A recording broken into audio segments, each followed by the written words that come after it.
बिस्मिल्लाहिर्रहमानिर्रहीम। अस्सलाम वालेकुम। मैं अली रज़ा, आपका फिजिक्स का टीचर। तो बच्चों, आज हम लोग स्टार्ट करेंगे सिंपल हार्मोनिक मोशन की सेकंड एग्जांपल, जिसका नाम है बॉल एंड बाउल सिस्टम। बच्चे, कल हम लोगों ने इससे पहले पिछले टॉपिक के अंदर हम लोगों ने डिस्कस किया था सिंपल हार्मोनिक मोशन की जो फर्स्ट एग्जांपल थी, motion of mass attack cross spring. तो बेसिकली उसके हम सेकंड एग्जांपल को डिस्कस करेंगे। उसके अंदर हम लोगों ने शो करवाना है सिंपल हार्मोनिक मोशन क्या होती है। ये बेसिकली वाइब्रेटरी मोशन की एक टाइप है। वाइब्रेटरी मोशन क्या थी वो मैंने कल भी आपको डिटेल से बताया था कि जब कोई बॉडी अपनी मेन पोजीशन के अराउंड, अब जब कोई भी बॉडी अपनी मेन पोजीशन के गिर्द आगे पीछे मोशन करती है तो ऐसी बॉडी को हम लोग क्या नाम देते हैं, वाइब्रेटरी मोशन। तो बच्चे, सेकंड एग्जांपल उसकी स्टार्ट करने लगे हैं बॉल एंड बाउल सिस्टम की, जिसके अंदर मैं आपको बाकायदा तौर पर सिंपल हार्मोनिक मोशन होती हुई नजर आएगी। तो इसमें हम लोग क्या करते हैं, ये समझ लें, हमारे पास एक बाउल है और उसके अंदर हम लोग क्या करते हैं, एक बॉल को सेंटर के अंदर प्लेस करवा देते हैं।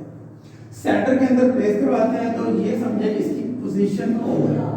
बच्चे, मैंने कल भी बात की थी कि सिंपल हार्मोनिक मोशन के अंदर पोजीशन O से मुराद मेन पोजीशन है, जो कि किसी उस बॉडी की असल पोजीशन है। इस वक्त यहाँ पर मामला कुछ इस तरह है कि बॉल जो है अपने वेट की वजह से बाउल के ऊपर डाउनवर्ड फोर्स लगा रही है। एक फोर्स यहाँ पर मौजूद है वेट की, जबकि बदले में बाउल जो है आगे से बॉल के ऊपर भी एक फोर्स अप्लाई कर रहा है, रिएक्शन की फोर्स।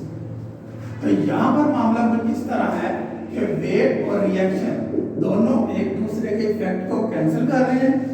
तो यहाँ पर नेट फोर्स हमारे पास क्या हुई, जीरो। तो बच्चे, इस सिस्टम के अंदर जिसमें हमारे पास एक बाउल है, एक बॉल है, तो क्या हो रहा है इस सिस्टम के अंदर इस वक्त नेट फोर्स हमारे पास जीरो है, जिसकी वजह से आप कह सकते हैं कि जो बॉल है वो किसी भी किस्म की मोशन के अंदर मौजूद नहीं है। लेकिन हमें यहाँ पर क्या करना है, हमें तो यहाँ पर सिंपल हार्मोनिक मोशन होती हुई नजर आनी चाहिए। हमने जस्ट ये चेक नहीं करना कि यहाँ पर कोई फोर्स आया मौजूद है या नहीं है।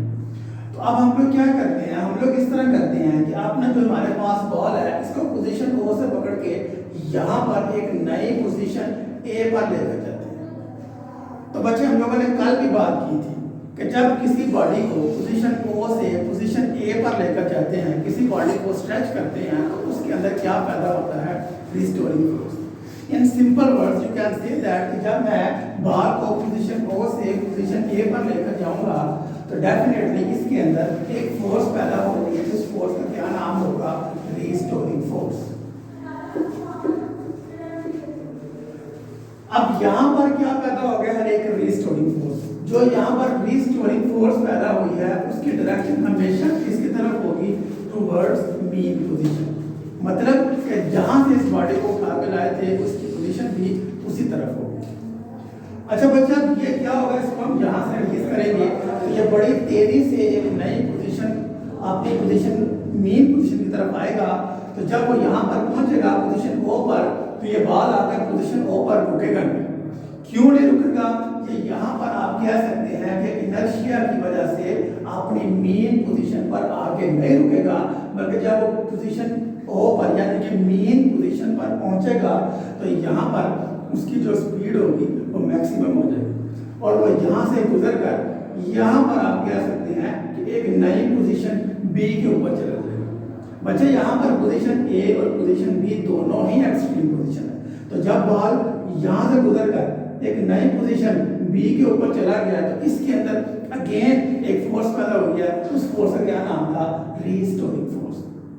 मैंने पिछले लेक्चर के अंदर भी यहाँ पर बात की थी कि जितना ज्यादा कोई बॉडी डिस्प्लेसमेंट कवर करती है उतनी ही ज्यादा उसके अंदर रिस्टोरिंग फोर्स पैदा होती है। इसका मतलब है अगर मैं पोजीशन O से जितना मैक्सिमम बॉडी को आगे लेकर जाता हूँ उतनी ही ज्यादा इसके अंदर क्या पैदा होगी, रिस्टोरिंग फोर्स। और यहाँ पर कॉन्सेप्ट आपके अंदर जेहन के अंदर है कि ये तेजी से वापस आता है तो पोजीशन O पर आकर रुकता नहीं।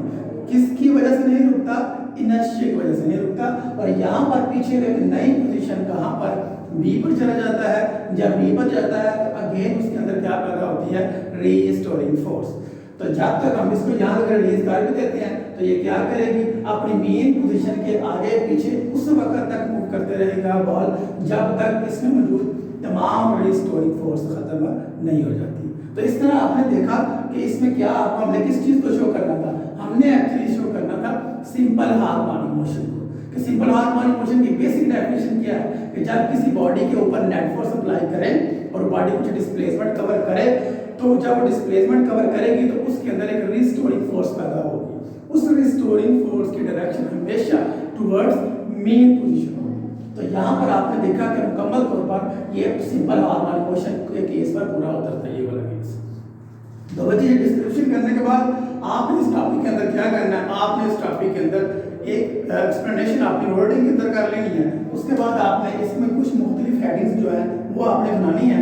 तो जिस तरह इससे क्या होगा कि आपके जो मार्क्स हैं वो नहीं कट पाएंगे। सबसे पहले आपने इसके अंदर हेडिंग बनानी है फोर्स की। तो बच्चे फोर्स में इसके अंदर क्या बताना आपने ये बताना है कि इस केस के अंदर फोर्स जो अपनी एक्सट्रीम पोजीशन के ऊपर हमेशा मैक्सिमम होगी और मेन पोजीशन पर हमेशा मिनिमम होगी। जैसे कि हमने पहले देखा था यहाँ पर कि आपके सामने जब तक मैंने बॉडी को डिस्प्लेस नहीं था करवाया उस वक्त तक इसके अंदर किसी भी तरह की कोई भी फोर्स मौजूद नहीं थी। सेकंड थिंग जो इसके अंदर आपने डिस्कस करना है उसका नाम है एक्सीलरेशन। तो बच्चे एक्सीलरेशन सेम लाइक फोर्स, आपको पता ही है फोर्स का एक्सीलरेशन के साथ डायरेक्ट रिलेशन है।